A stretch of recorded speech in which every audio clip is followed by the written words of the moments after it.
So guys, আজকে গাড়ি load করতে যাওয়ার সময় যে আমার সাথে এরকম একটা ঘটনা ঘটবে আমি কখনো ভাবতে পারি। তাহলে চলো গাইস, শেষ থেকে শুরু করি। না, শুরু থেকে শেষ করি। সো গাইস, আজকে সিমনোর মোড়ে আমি গাড়ি দাঁড় করানোর পর দেখি এখানে কিছু আমার ভালোবাসার মানুষের সাথে দেখা হয়ে যায়।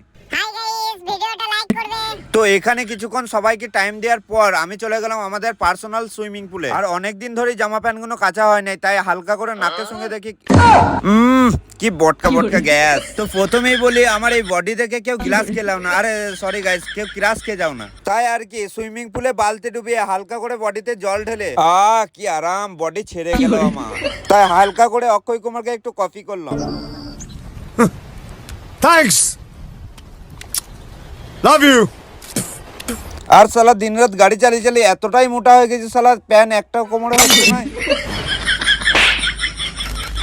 তারপর আর কি গাড়ি চালাতে হঠাৎ করে দেখি সালা আমার গাড়ির বাঁ দিকে চোখটাই কানা হয়ে গেছে।